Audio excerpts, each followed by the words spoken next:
She has a secret mentor. He's brilliant, and she talks to him every night for ideas. The words, spoken in the clear, high-pitched voice of a child, slice through the auditorium's reverent hush.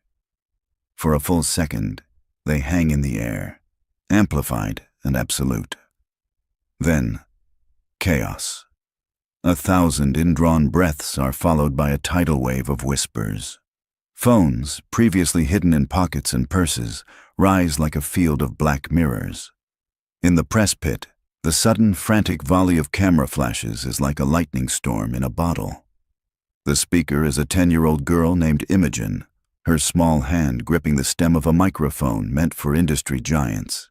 Her bright red bow is the only spot of color in a sea of corporate gray and black. And the she just exposed is her mother, Ramona Marsden, the formidable CEO of Marsden AI, who is watching, frozen, from her leather armchair on the summit stage. Just moments before, Ramona had been in complete control. She had delivered a flawless keynote on the future of artificial intelligence. She had navigated the first few questions of the Q&A with practiced ease. When a journalist had asked the predictable, softball question, "Ms. Marsden, as a single mother and a titan of industry, how do you do it all?" She was ready with a polished three-point answer about strategic delegation. She never got to use it. Imogen had slipped away from her front row seat, seized the microphone, and detonated her mother's meticulously crafted public image. On stage, Ramona's smile is a brittle, perfect mask, but behind it, her mind is screaming. Her heart hammers against her ribs, a frantic prisoner. She can see her head of PR, Harris, in the wings, his face a bloodless shade of white. He makes a desperate cutting motion across his throat, but it's too late. The story is already loose, a wild animal uncaged in a room full of hunters. The narrative she has spent a decade building, the self-made woman, the singular genius, the icon of independence, is being dismantled by her own daughter. She forces herself to move, rising from her chair, her steps betraying none of the seismic shock she feels. She walks to Imogen. She places a hand on her daughter's shoulder, a gesture that looks maternal, but feels like an anchor dropped in a hurricane. "My daughter," Ramona says, her voice impossibly light. A laugh threaded through it that costs her more than any hostile takeover ever has a wonderfully vivid imagination.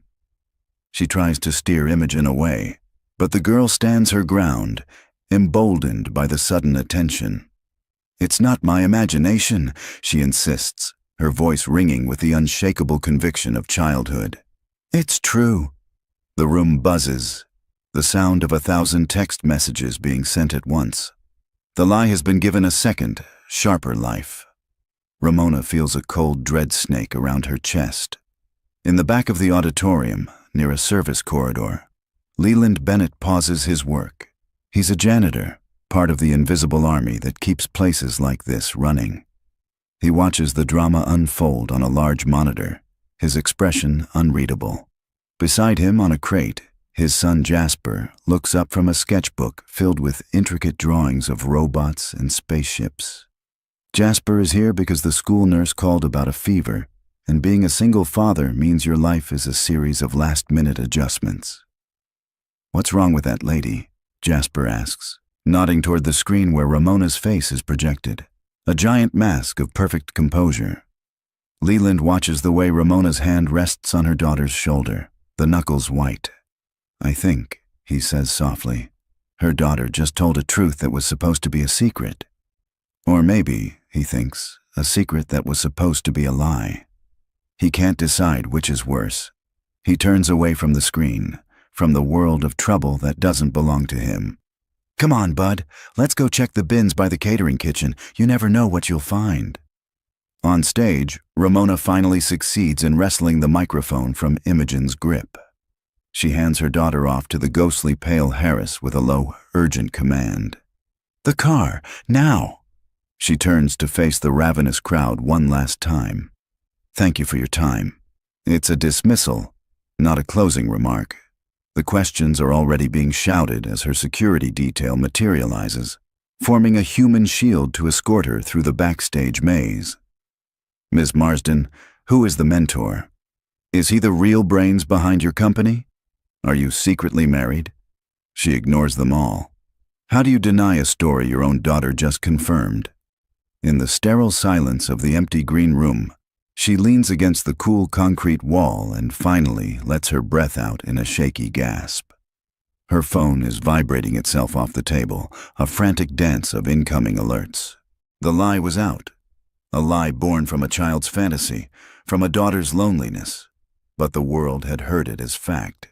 And now Ramona Marsden, the woman who controlled everything, had to find a way to control a man who didn't even exist. The ride back to the penthouse is a silent, high-speed cage. Ramona sits beside the window, watching the city blur into streaks of gray steel and anonymous light. Harris, her head of PR, occupies the jump seat, his face pale and slick with sweat. He keeps opening his mouth to speak, then closing it, as if tasting the poison of every possible word. In the seat opposite Ramona, Imogen stares at her own hands, twisting a loose thread on her dress. The vibrant red bow is slightly askew. "They're calling it Mentor Gate," Harris finally croaks, staring at his phone with the morbid fascination of a man watching his own career burn. The hashtag is already trending. Globally, Ramona doesn't flinch. Her face is carved from ice. And the board is calling. The investors are calling. The Post has a headline ready to print. "The secret CEO behind the CEO. They're making you sound like a puppet." He runs a hand through his thinning hair. "We have to issue a statement, a denial. We say Imogen is a child with an active imagination who misspoke under pressure. We shut it down. Hard." "No," Ramona says, her voice low and sharp. The word hangs in the quiet car. Harris blinks. "No? Ramona, this is a 5-alarm fire. A denial is the only water we have." "A denial makes me look like I'm hiding something," she counters, her mind already working, calculating angles, running scenarios. "It pits me against my own daughter in public. The media will eat us alive. They'll dig and dig until they invent a man just to prove us wrong." "So what do we do?" Harris pleads. "We can't just let the story run." Ramona watches the city lights slide across her daughter's quiet face. A lie born of loneliness. A fantasy that now has the power to topple an empire. An idea, cold and terrible and brilliant, begins to form. "We don't deny it," Ramona says slowly, the words feeling foreign and dangerous on her tongue. "We define it." Harris stares at her. "What does that even mean?" "It means we lean in," she says, her voice gaining a sliver of its usual command. "My daughter said I have a mentor, a circle of trusted advisors. So, fine, I do. We create a list, a handful of powerful, unimpeachable men, business leaders, artists, academics, men I actually know and respect. We let the media speculate on which one is the secret mentor. We turn this circus into a power play." Harris is silent for a long moment, his brain catching up to the audacity of the plan. Then, a slow smile spreads across his face. "You're not just putting out the fire," he whispers, a note of awe in his voice. "You're using it to forge a new narrative." "Find me the candidates," Ramona orders as the car pulls into the private garage of her building. "I want a list by morning." Upstairs, the penthouse is vast and silent, smelling of lemon polish and glass cleaner. It feels less like a home and more like a gallery where two people happen to sleep. As soon as the door clicks shut, Ramona turns to her daughter. The PR crisis is over for now. The maternal one is just beginning. "Imogen?" The girl looks up, her eyes wide. "Do you have any idea what you did today?" Ramona's voice is not loud. It's worse. It's quiet, cold, and heavy with the weight of her fury. Imogen's chin trembles, but she doesn't cry. "I wanted them to know," she says, her voice small but stubborn. "Know what? That I'm a liar? That I'm incapable of running my own company without a man holding my hand?" "No," Imogen says, shaking her head. "I wanted them to know that someone else matters to you. that it's not just work, that you have a friend. The way she says friend makes it sound like a mythical creature. You're always alone, Mom. In your office, at your computer. I wanted you to have someone. The words hit Ramona harder than any boardroom attack. She sees her daughter not as a saboteur, but as a lonely child trying to write a better story for her mother. A fairy tale with a hero who could make the queen smile. The anger in her chest cracks, revealing something hollow and aching beneath. Before she can answer, her phone buzzes. It's a text from Barrett Adler, a venture capitalist on her board known for his predatory charm and ruthless ambition. Heard the summit was eventful. The world is wondering who this mystery man is. Perhaps it's time we finally had that dinner. Let me know when you're free to be mentored. The message is smug, opportunistic. He's one of the sharks, smelling blood in the water, already positioning himself to be the answer to the world's new favorite question. Ramona looks from the cynical text to her daughter's hopeful, tear-filled eyes. She feels trapped between two lies, the one her daughter invented out of love, and the one men like Barrett were now trying to exploit. She walks over to the vast window overlooking the glittering, indifferent city. Harris's plan is insane. A parade of potential mentors. A public performance of a private life she doesn't even have. It's cheap, it's demeaning.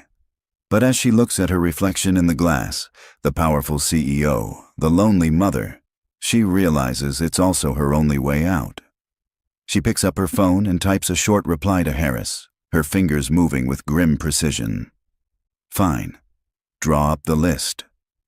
Miles away, on a rattling city bus, Leland Bennett watches the lights of the city slide by. Jasper is asleep beside him, his head resting on his father's arm, his sketchbook of robots clutched to his chest. Leland thinks about the near accident he'd witnessed at the summit, a heavy lighting rig that had swayed and started to tip from its mooring just as the little girl in the red bow ran past. He had moved without thinking, a quick bracing shove against the metal frame to stabilize it, a motion that went entirely unnoticed in the media frenzy. He'd seen the terror in the girl's eyes give way to confusion as she was swept away by her mother. He looks down at his sleeping son. Just another day, he thinks. Just another near disaster averted that no one would ever know about. He pulls the worn cord for his stop and gently shakes Jasper awake. It's time to go home. By morning, the boardroom on the 45th floor of the Marsden AI Tower has become a war room. The view of the city is obscured by glass walls covered in names, arrows, and frantic scribbles. Ramona stands at the head of the polished obsidian table, a black coffee untouched in her hand. Harris paces, looking marginally better now that panic has been replaced by a plan. A corporate lawyer, a woman named Ava, sits silently, tapping a pen on a yellow legal pad. The list, Harris says, gesturing to a projection on the main screen. 5 male faces stare back at them, a curated Mount Rushmore of power and influence. We vetted for optics, net worth, and zero potential for scandal. Each one is a strategic asset. He points to the first picture. Barrett Adler. He's handsome in a sharp, predatory way, with a smile that looks like it was bought and paid for. Option 1, Barrett Adler, Harris says. He's already positioning himself. He's on your board. A relationship would be seen as a consolidation of power. The market would love it. Ramona's lip curls almost imperceptibly. The market doesn't have to have dinner with him. Next. Option 2, Professor Eamon Quinn. An older, kinder face appears, with laugh lines around his eyes and a tweed jacket. Distinguished professor of ethics and technology at Columbia. Unimpeachable reputation. He gives the mentor narrative intellectual credibility. He looks like he smells of old books and judgment, Ramona mutters. Harris ignores her, moving on. Option 3, Nathaniel Rowe, founder of the Clean Water Collective. He's a philanthropist, a humanitarian. He's handsome, charismatic, and spends his time saving the world. The optics are flawless. And a potential business partner for our new environmental AI division. Ava, the lawyer, adds quietly. Option 4. Harris hesitates. This one is a wild card. Kenji Tanaka, Chief Executive Officer of Omnisentience, your biggest rival. Ramona raises an eyebrow. You want me to pretend my biggest competitor is my secret mentor? It reframes the narrative from romance to a secret alliance of genius, Harris argues. It's a power move. Machiavellian. The press would go insane. Ramona looks at the faces, a rogue's gallery of potential lies.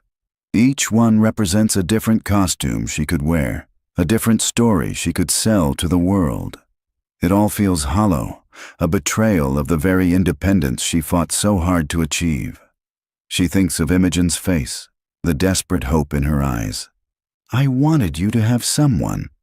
All right, she says, her voice cutting through the strategic chatter. We'll move forward with this charade. But there are rules. Harris and Ava lean in. Rule 1, Ramona says, no staged moments. No private walks on the beach that a paparazzo just happens to catch. All of this will be handled with dignity.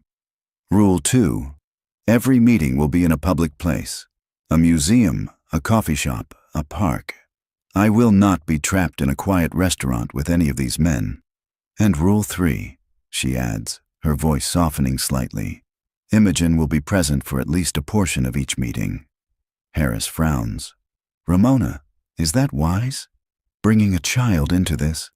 It was a child who started this, Ramona says, her gaze unwavering. She deserves to see the reality of the fairy tale she invented. I want to see how these men, these mentors, behave around a 10-year-old girl. It will be illuminating. She leaves them to handle the logistics, retreating to the sterile quiet of her own office. She finds Imogen curled up on the white leather sofa, sketching in a notebook. Are you really going to meet them? Imogen asks without looking up. The mentors? I'm meeting some people, yes, Ramona says carefully. Imogen looks up, a flicker of something unreadable in her eyes. Is one of them the one? There is no the one, Imogen. This is a business strategy. Oh, Imogen says, turning back to her drawing. The single word is filled with a child's disappointment, a tiny pinprick to Ramona's conscience. Across the city, in a small, sunlit apartment that smells like toast and laundry detergent, there is no strategy. There is only life. Leland Bennett is sitting at his kitchen table, helping his son Jasper glue together a model of the solar system. And Jupiter has to be the biggest, Jasper instructs, his brow furrowed in concentration. Because it's the king.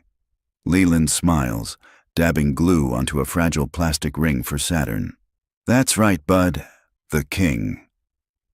A small television on the counter is murmuring the morning news. A picture of Ramona Marsden fills the screen, followed by photos of Barrett Adler and Nathaniel Rowe. The anchor's voice is giddy with speculation. The question all of New York is asking, who is the secret mentor behind the city's most powerful woman? Sources say Marsden is planning to meet with a select few candidates in the coming weeks. Leland glances at the screen and shakes his head. He saw that woman on stage yesterday, her face a perfect, brittle mask. Now the whole world wants to know her secrets. It feels like watching a different species, one that lives on a planet of headlines and speculation. That lady looks sad, Jasper says, looking at Ramona's picture. Leland looks again. The boy is right. Beneath the power and the polish, there is a deep, abiding sadness in her eyes. The sadness of being alone on a very high pedestal. He switches the TV off. Okay, Mr. Astronomer, let's get Saturn its rings. Our universe isn't going to build itself. Back on the 45th floor, Ramona's phone buzzes. It's a calendar alert from Harris. Lunch with Barrett Adler. Friday, 1 p.m. The Modern. She stares at the notification, a knot tightening in her stomach. The first performance was scheduled. The charade was about to begin. Friday arrives like a court summons. The Modern is a cathedral of minimalist design, all clean lines, cold marble, and hushed, important conversations. It's the kind of place Ramona usually uses for hostile negotiations, not personal lunches. She feels overdressed in her own life, playing a part in a play she never auditioned for. Imogen sits beside her, tracing the rim of her water glass with a small finger. She wears a simple blue dress Ramona's assistant picked out, and she's trying her best to look serious and grown up, a miniature CEO in training. Barrett Adler arrives exactly 5 minutes late, a deliberate power move. He sweeps into the restaurant with the confidence of a man who believes the world is his private club. He's impeccably dressed, his smile perfectly white, his handshake firm. He kisses the air near Ramona's cheek. "Ramona," he says, his voice a low purr. "You look magnificent. A woman in charge of her own narrative. I love it." He glances at Imogen as if noticing a piece of misplaced furniture. "And this must be the little storyteller." Imogen shrinks back slightly. "My name is Imogen."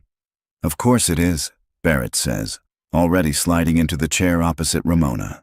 He doesn't look at Imogen again. He leans forward, his tone conspiratorial. "So, this secret mentor business, a stroke of genius. Absolutely brilliant. You turned a potential PR nightmare into the most exclusive contest in New York. You and I were going to have a lot of fun with this." He winks, as if they are co-conspirators in a game only they are smart enough to play. Ramona's jaw tightens. "This isn't a game, Barrett." "Everything's a game, Ramona," he says, waving over the sommelier. "It's just a question of whether you're winning or losing. And we, my dear, are positioned to win. A merger of Marsden AI and Adler Ventures has been the talk of the town for years. This is just the story the public needs to get behind it." He spends the next hour talking. He talks about his portfolio, his latest acquisition, his vacation home in St. Bart's, his new jet. He paints a glittering picture of a life that is a collection of expensive, shiny things. He treats Ramona like a peer he's trying to acquire, and Imogen like she doesn't exist at all. Ramona watches him, her mind a cold, analytical engine. He's handsome. He's powerful. He's exactly the kind of man her board would approve of. He's also utterly, soul-crushingly empty. It's Imogen who finally breaks the spell. In a lull while Barrett is tasting the wine, she speaks up, her voice small but clear. "My dad," she says, looking at Barrett directly. "He used to build model rockets with me. We launched one so high we lost it in the clouds." She pauses. "What do you build?" Barrett looks at her, momentarily thrown. He lets out a short, dismissive laugh. "I build companies, sweetheart. Empires. Things a little more profitable than toy rockets." He turns back to Ramona, completely missing the point, completely missing the look of disappointment that clouds his daughter's face. The rest of the lunch is an exercise in endurance. When the bill comes, Barrett covers it with a black credit card, placing his hand over Ramona's on the table. "Our first official meeting as mentor and mentee," he says, his thumb stroking her knuckles, "to a very profitable partnership." Ramona pulls her hand away slowly, deliberately, using the pretense of reaching for her purse. "Thank you for lunch, Barrett." He leaves, confident and beaming, a man who has no idea he just failed the only test that mattered. The silence at the table is heavy. Ramona looks at her daughter. "Well?" she asks softly. "What did you think?" Imogen pushes a piece of bread around her plate. "He has very shiny shoes," she says. Then she looks up, her eyes older than her years. "But he didn't see me, not really. And all his stories were about himself." The simple, devastating verdict hangs in the air. It's exactly what Ramona was thinking. He's a man who looks at people and sees assets, who looks at a child and sees a nuisance.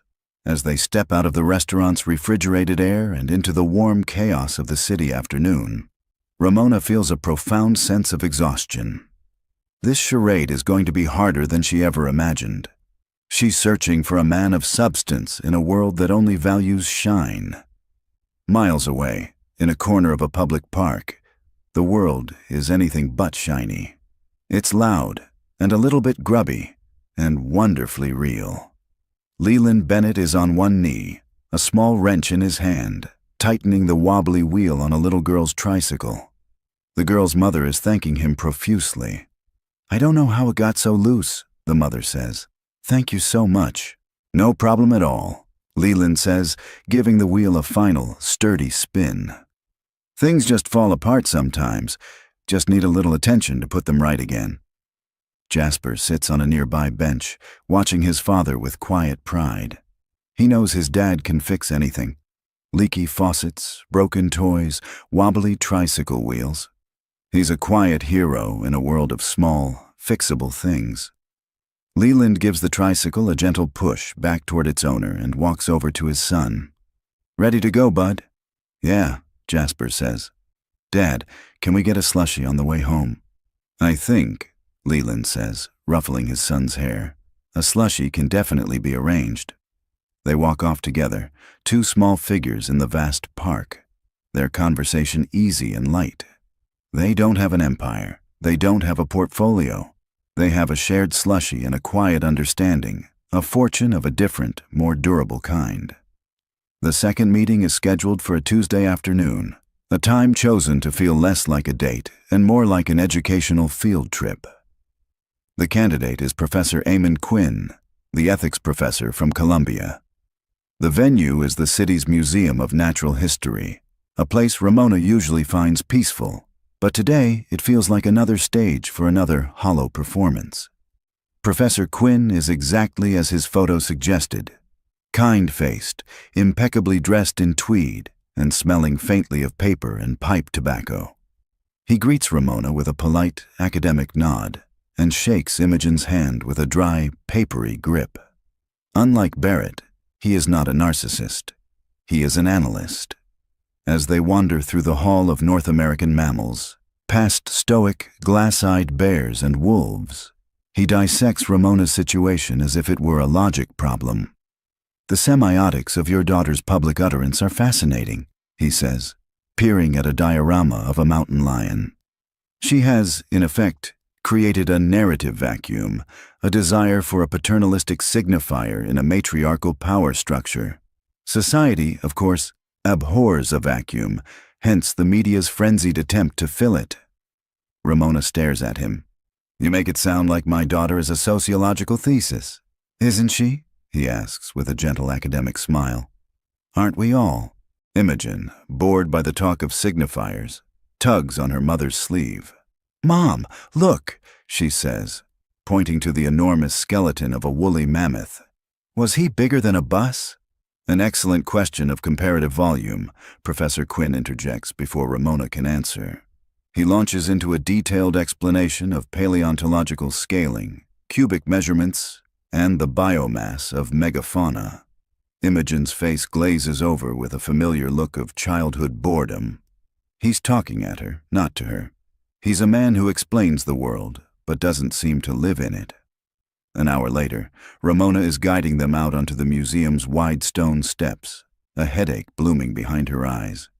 2 meetings, 2 spectacular failures. One man saw her as a prize, the other as a problem to be analyzed. Neither saw her. The afternoon crowd swirls around them. A food cart vendor is shouting about hot dogs.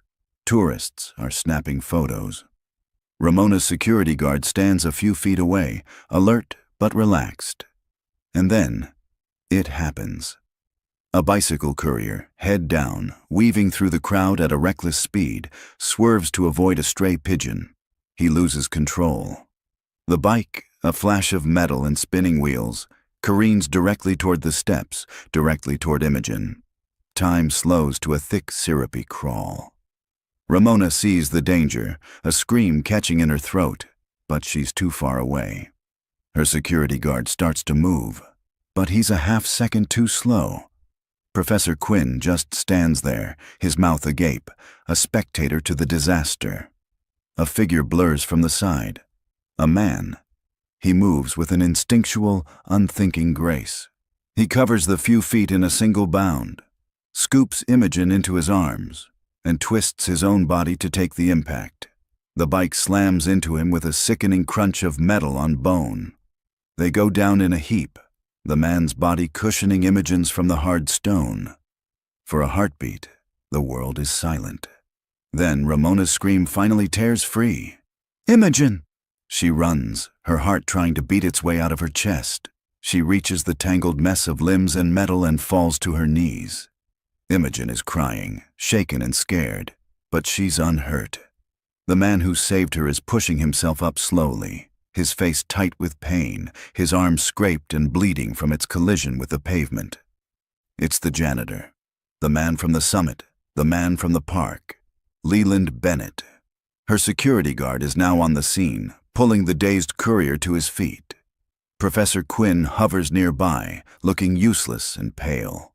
All Ramona can see is Leland, his hand gently on Imogen's back, his voice low and calm. "You're okay," he's murmuring to her. "Just a little scare. You're safe. You're okay." Ramona reaches for her daughter, pulling her into a fierce, trembling hug. "Are you hurt? Tell me where it hurts." "I'm okay, Mom," Imogen whispers into her shoulder. "He caught me." Ramona looks up at Leland, her breath still ragged. Gratitude, immense and overwhelming, floods her. "Thank you," she says, the words feeling impossibly small. "You saved her." Leland just shakes his head, wincing as he puts weight on his leg. Anyone would have done the same. "No," Ramona says, her eyes flicking for a second to the still bewildered professor. "They wouldn't." She sees his son Jasper standing a few feet away, his face pale with worry for his father.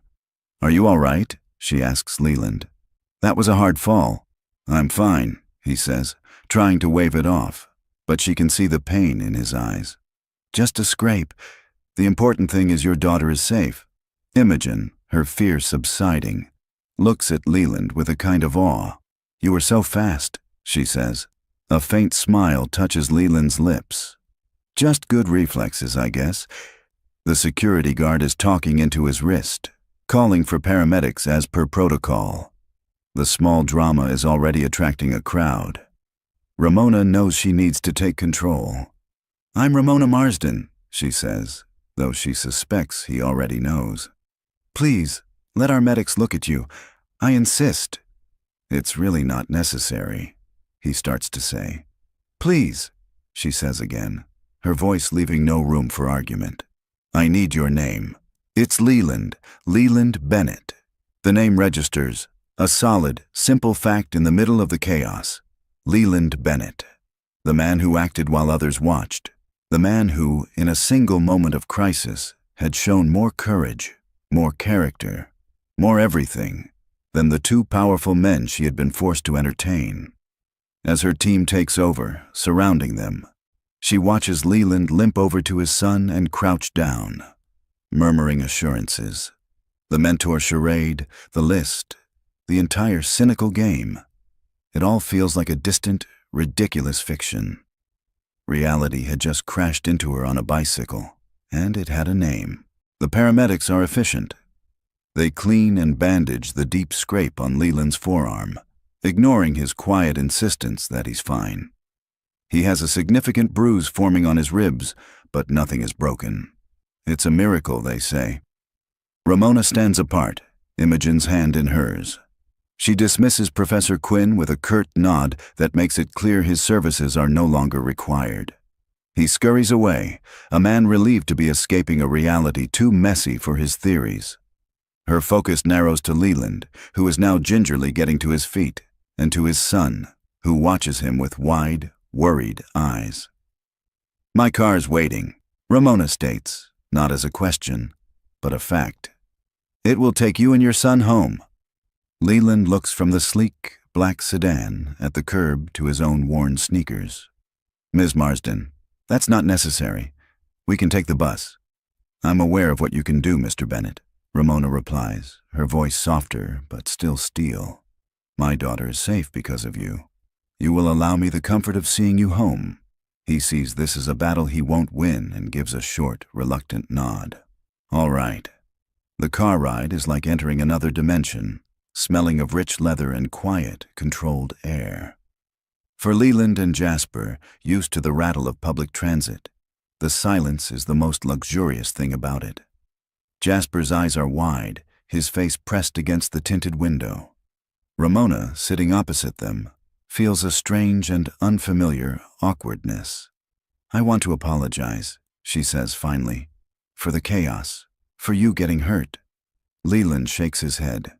"You have nothing to apologize for. The only thing that matters is that she's okay." Jasper, seeing his father's bandaged arm, reaches out to touch it. "Does it hurt, Dad?" "Just a little, bud," Leland says with a reassuring smile. "Nothing we can't handle." The simple, tender exchange sends another crack through Ramona's composure. To break the silence, Imogen leans forward. "Is that your sketchbook?" she asks Jasper. Jasper's face lights up. He opens it, revealing a detailed drawing of a robot with intricate gears. "I'm designing a deep-sea exploration droid." "Wow," Imogen says, genuinely impressed. "My mom's company makes drones, but they don't look that cool."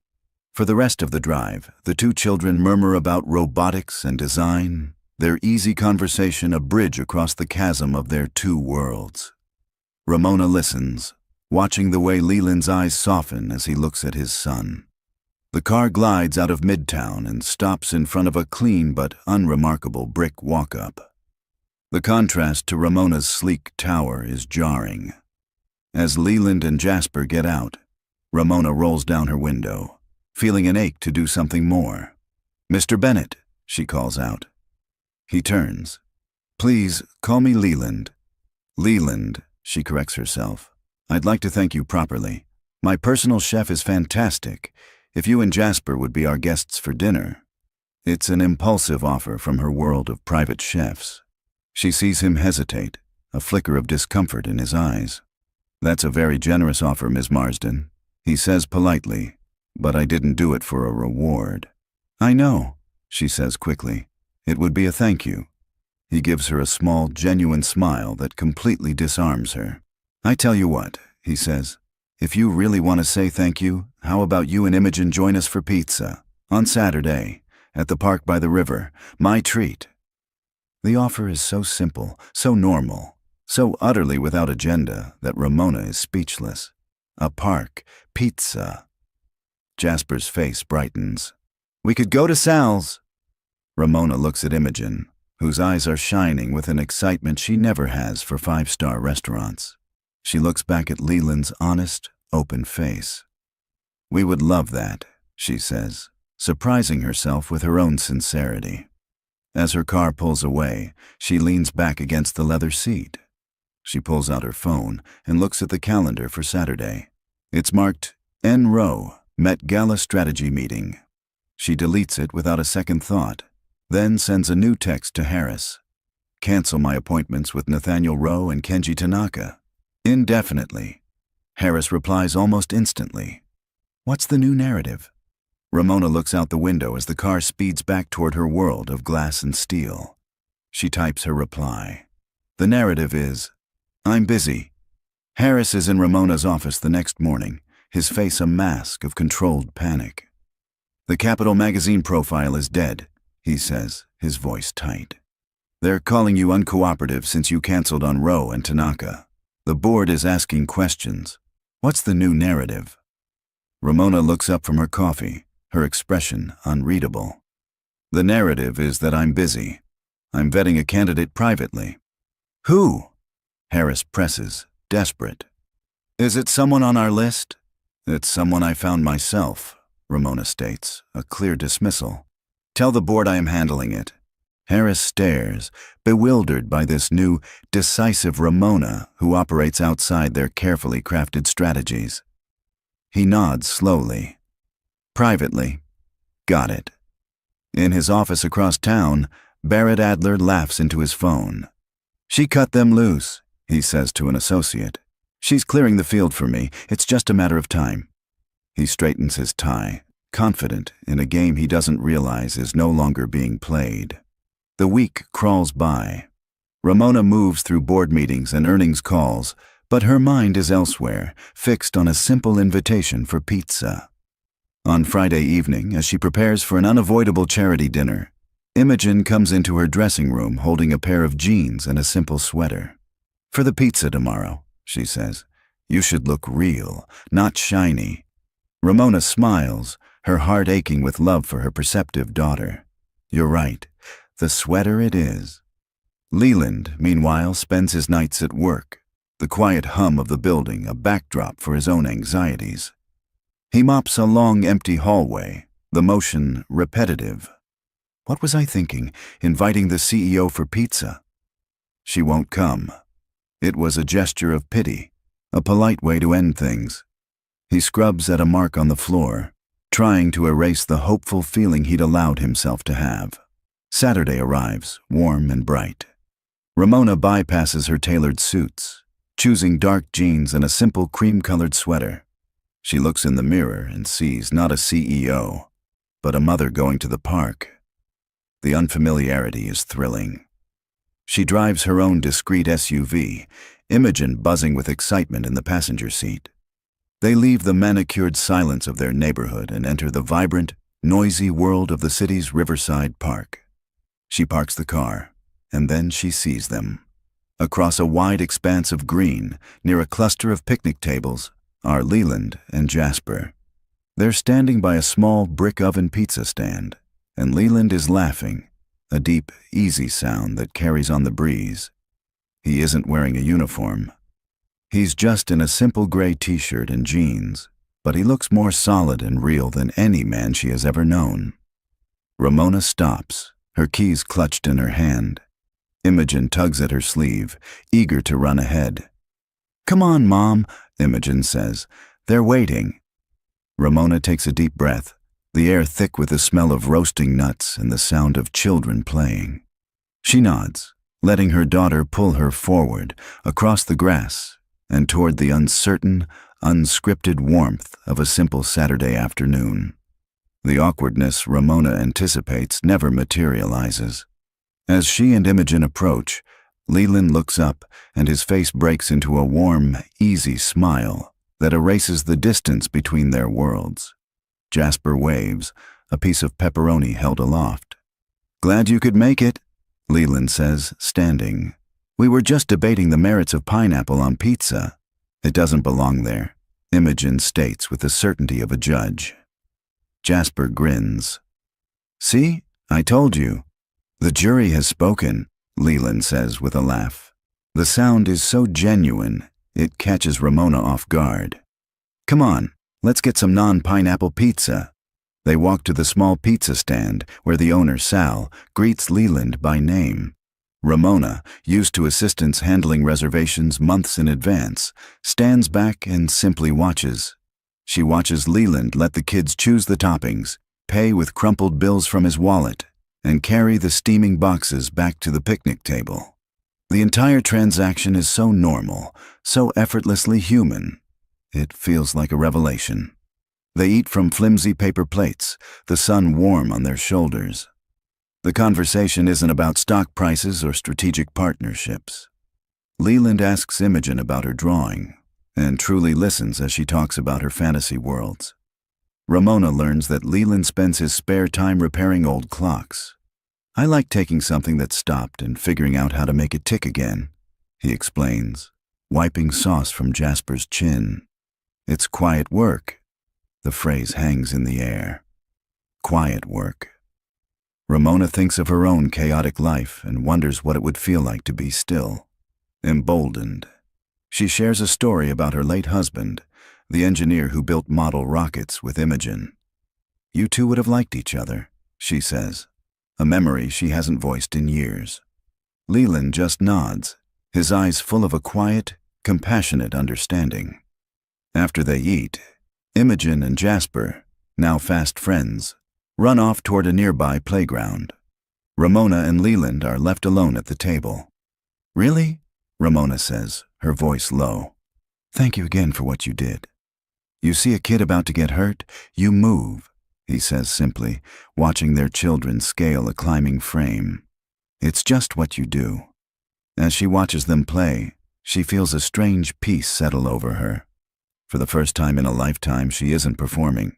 She's just a mom in a park, watching her daughter laugh. The moment is broken by a subtle shift. A man a few yards away stops, his phone held up, angled discreetly in their direction. Leland sees it. His easy smile tightens at the edges.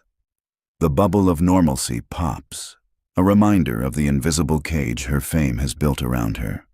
Soon, the afternoon sun begins to dip. The kids run back, flushed and happy. It's time to go.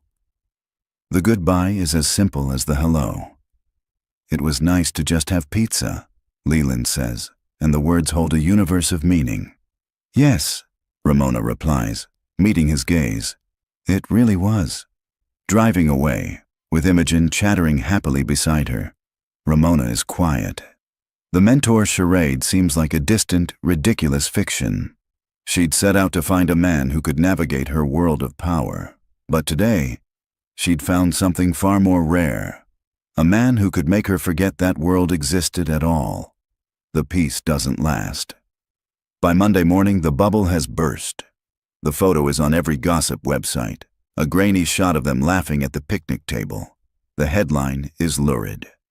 "Ice Queen's secret picnic, Marsden's mystery man revealed." Harris calls, his voice frayed. "Ramona, who is he? We've run facial recognition. He's a ghost. The press is digging. They'll find out what he does for a living. If he's a nobody, this looks reckless." "He's a good person, Harris," Ramona says, her voice calm. "That's all that matters." "That's not a bio. We need a statement." "Fine," Ramona says. The statement is, Ms. Marsden will not be commenting on speculation regarding her private life. End of story. For a CEO whose every move is a calculated message, a plea for privacy is the most radical statement she can make. Barrett Adler sees the photo on his tablet. His first reaction is disbelief, which quickly sours into a hot, humiliating fury. Her, with him, a janitor. It's a personal mockery of everything Barrett stands for. He picks up his phone, his voice low and dangerous. "It's Adler," he says to the private investigator he keeps on retainer. "I have a new project. His name is Leland Bennett. I want to know every skeleton in his closet. I want him buried by Wednesday." Leland's world is breached by a knock on his door. It's his neighbor, Mrs. Gable, holding out her phone with a worried look. "Leland, dear," she says, "there are reporters downstairs." He looks at the picture. Him, Ramona, the headline. A cold knot forms in his stomach. He closes the door gently, his mind racing. He peeks through his blinds and sees them. 2 news vans and a handful of reporters on the sidewalk. Jasper comes out of his room. "Dad, who was that?" "Just a neighbor, Bud," Leland says, forcing a calm he doesn't feel. He has spent years building a quiet, safe life for his son. Now the chaos is on his doorstep. His phone rings. The caller ID is unknown. He knows it's her. He answers. "Hello?" "Leland, it's Ramona Marsden." Her voice is steady, but he hears the tension. "I'm assuming you've seen it." "I've seen it," he says flatly. "There are reporters outside." "I am so sorry," she says, her sincerity unmistakable. "This is my world. I never should have dragged you into it." He sinks onto his sofa. "My life is simple, Ms. Marsden. I have to keep it that way for my son." He's about to say they can't see each other again. But she speaks first, sensing his retreat.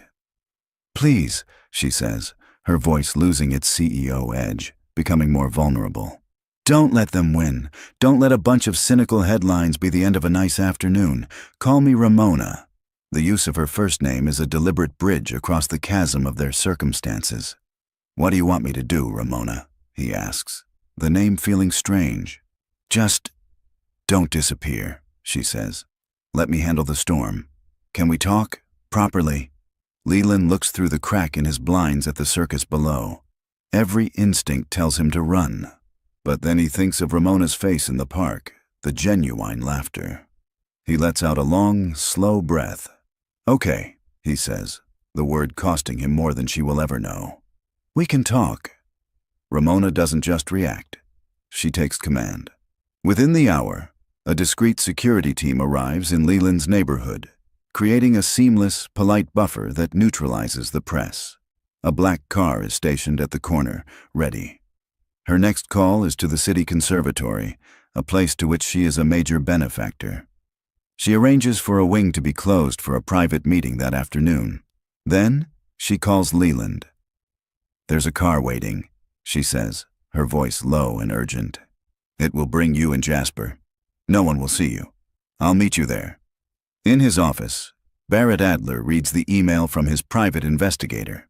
Subject: Leland Bennett. Employment terminated from Sterling Corp., 2019. Reason: theft. A cruel smile spreads across Barrett's face. It's the perfect weapon.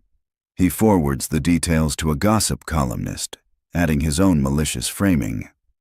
"Looks like Marsden's mystery man isn't a mentor. He's a common criminal. Is she his next mark? The story, he knows, will be online within the hour." The conservatory's lower wing is a humid, silent world of green. Ramona waits by a small waterfall when Leland and Jasper arrive. Jasper is wide-eyed with wonder, but Leland is tense, his shoulders tight. "This is a lot," he says, gesturing to the empty, echoing space. "It was necessary," Ramona says. "I'm sorry. It's not me I'm worried about," he says, his gaze on Jasper, who is cautiously touching a giant fern. "This kind of attention, it's not the life I've built for him." He finally looks at her, his eyes filled with weary honesty. "I don't think this can work, Ramona." Before she can answer, her phone vibrates. A high-priority alert from Harris. It's a link to a new article. The headline: "A punch to the gut. Marsden's mentor. A fired thief?" She feels the blood drain from her face as she reads the short, vicious piece detailing his termination. "What is it?" Leland asks, seeing her expression. Wordlessly, she hands him the phone. She watches his face crumble as he reads the headline. He sinks onto a nearby stone bench, looking smaller, the quiet strength she admired suddenly gone. "It's true," he whispers, his voice hollow. "I was fired for theft." Ramona sits beside him, waiting. "It wasn't me," he says, staring at a rare orchid. "There was an apprentice, a kid, just starting out, with a new baby. His wife was sick, the bills were piling up. He stole some tools. They caught him, were going to call the police. It would have ruined his family." He takes a shaky breath. "I'd just lost my wife. I knew what desperation felt like. So I told them I did it. They fired me. And I learned to be invisible." Ramona listens, and a profound, burning clarity rises within her. The world sees a thief. Barrett sees a weapon. She sees a man who sacrificed his name to save a family. She gently takes her phone back. "They think this is your weakness," she says, her voice low and fierce. "They think this is the weapon that will make me get rid of you." She stands and looks down at him. Her decision absolute. "They're wrong," she says. "This isn't the reason I'm going to leave you. This is the reason I'm going to fight for you." Leland stares at her, shocked. He has spent years carrying the weight of that lie, a solitary burden. The idea of someone else wanting to help him lift it is so foreign he can't process it. "Ramona, you can't," he says, shaking his head. "This isn't your fight." "Neither do I," she replies, a glint in her eye he's never seen before. The formidable CEO is re-emerging, but this time her focus isn't on a balance sheet. It's on him. She pulls out her phone. Her first call is to Harris. "Cancel the privacy statement," she commands. "Schedule a press conference Tuesday morning and find out who sourced that story. I want a name." Her second call is to Eva, her head of legal. "Eva, I need you to find a man. I don't have his name. He was an apprentice at Sterling Corp around 2019. He was accused of stealing equipment. Find him. I need to talk to him by tomorrow." When she hangs up, the air in the conservatory is electric. Jasper and Imogen, sensing the shift, watch the adults with wide, curious eyes. Ramona turns back to Leland, her fierce CEO persona softening. "I've spent my life building walls to protect a company," she says, her voice quiet. "An idea made of glass and steel. You sacrificed your name to protect a person. I think I'm finally learning what's actually worth protecting." Leland looks at her, at the absolute conviction in her eyes, and feels a flicker of hope. He gives a slow, single nod. He is no longer alone. In his high-rise office, Barrett Adler pours himself a celebratory glass of scotch. "She's a shark, just like us," he says with a laugh to a board member on the phone. "She knows when to cut bait. This little janitor project is over. Mark my words." He savors the taste of a victory he believes is already his. The ride back to Leland's apartment is different. The silence is charged with the energy of allies before a battle. When they arrive, the press is still camped out, held back by Ramona's security. Before he gets out, Ramona turns to him. "Stay off the internet. Don't talk to anyone. Let me handle this." He meets her gaze, and for the first time, a small, weary smile touches his lips. "Yes, ma'am." He and Jasper slip out of the car and are escorted safely into their building. That night, Ramona sits at her massive kitchen island, her laptop open. She isn't looking at market analytics. She is scrolling through archived news articles, searching for a ghost. Imogen pads into the kitchen in her pajamas. She sees the fierce concentration on her mother's face. "Are you okay, Mom?" Ramona looks up. She looks at her daughter, who inadvertently started this storm and, in doing so, may have saved her. "I'm better than okay, sweetie," Ramona says, her voice filled with a purpose that feels brand new. "I'm fighting for something." "For the company?" Imogen asks. Ramona shakes her head, a real smile finally reaching her eyes. Number for a person. The hours before the press conference are a blur of controlled chaos. Ramona's office becomes the nerve center of a war the world doesn't know is being waged. Ava's legal team works through the night. They hit wall after wall. Sterling Corp's records are sealed tight. But Ava is relentless. Her team cross-references union rosters and social media breadcrumbs. At 3 a.m., they get a name: Corey Miller, a former apprentice who left the city abruptly in late 2019.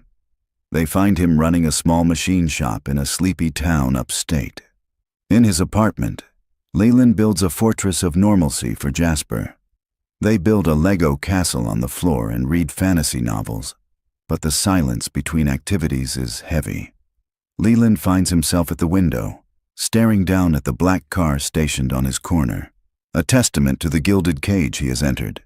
He is terrified of what will happen when she steps in front of those cameras. Harris, meanwhile, works his own dark magic, calling in favors. Just after dawn, his phone rings. It's a junior editor at the gossip publication.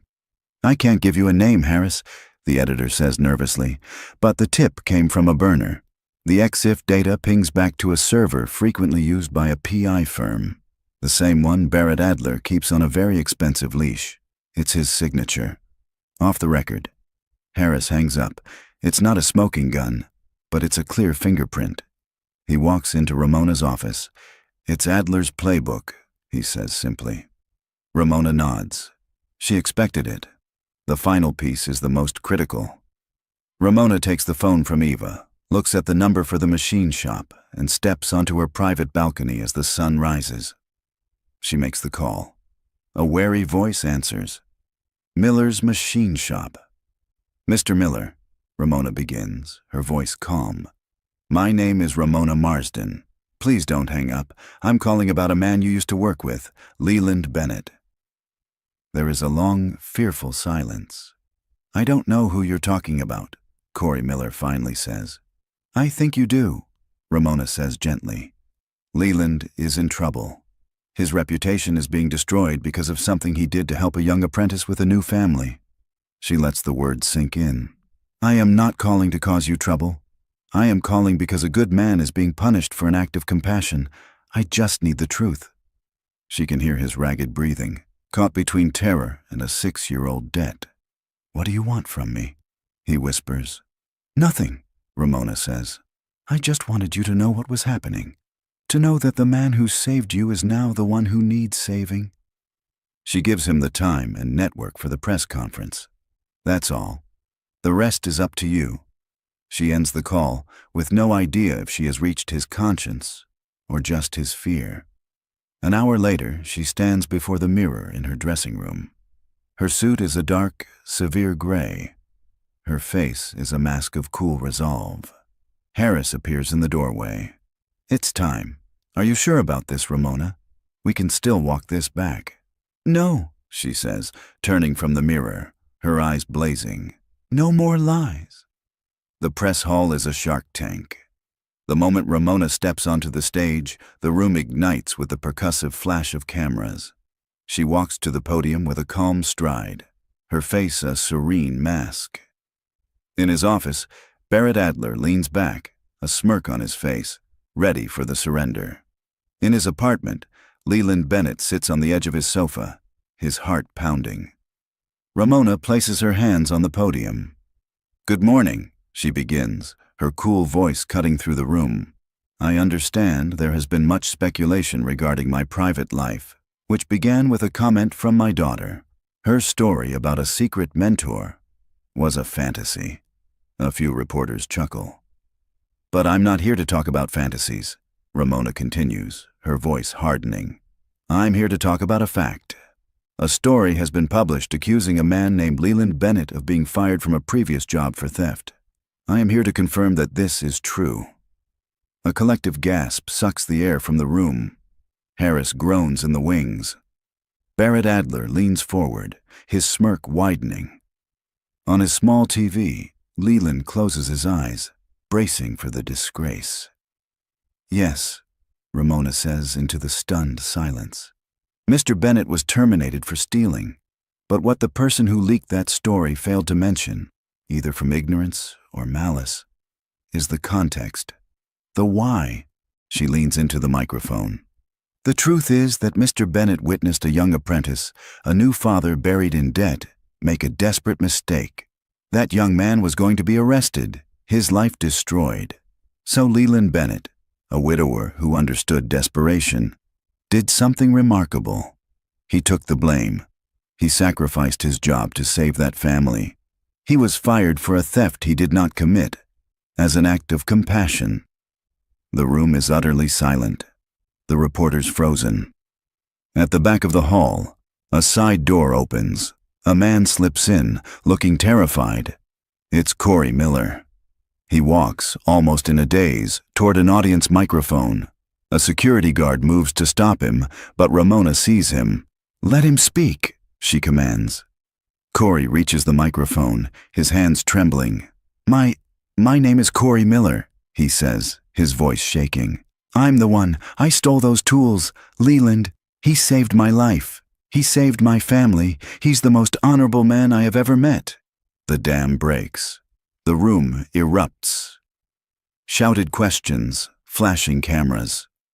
On his monitor, Barrett Adler's face is a mask of disbelief and fury.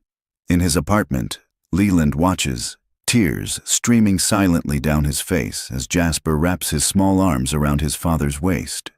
Ramona raises a hand, quieting the room one last time.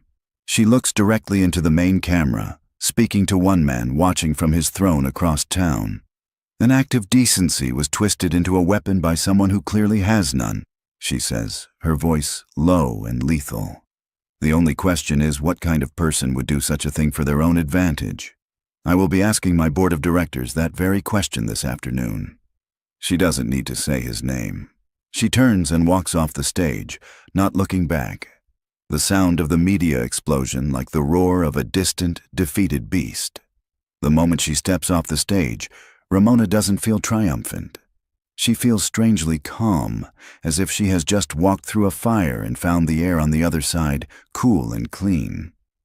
Harris and Eva meet her in the hallway, their faces alight with adrenaline. "That wasn't a press conference," Harris says, his voice shaking. "That was a public execution.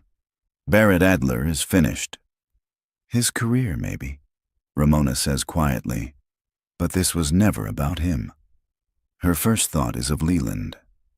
Finding a quiet office, she dials his number. He answers on the first ring.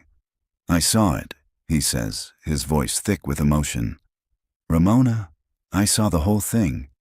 Are you okay?" she asks softly. He lets out a sound that is half laugh, half sob. Okay? I feel like I've been holding my breath for 6 years. No one has ever done anything like that for me. I just told the truth, Leland, she says. Your truth. You gave me my name back, he says simply. How can I ever thank you? Let me take you to dinner, she replies. The invitation easy and natural. A real dinner. No bodyguards. Just us. I'd like that, he says, his voice full of warmth. I'd like that very much. The fallout for Barrett Adler is swift and brutal.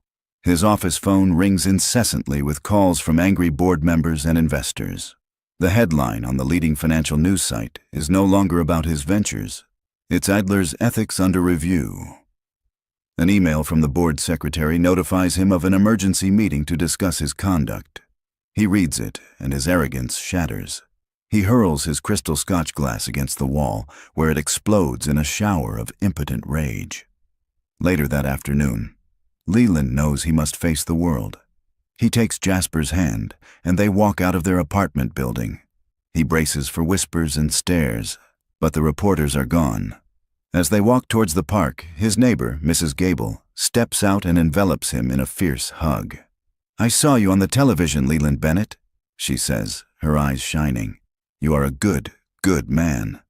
A man a few doors down nods at him with newfound respect. He is no longer invisible. He is seen for exactly who he is. That evening, the city lights outside Ramona's penthouse seem softer. The battle is over. She sits on the sofa when Imogen comes and curls up beside her. I saw it on the news feed, Imogen says quietly. You were like a warrior. Ramona smiles, pulling her daughter into a hug.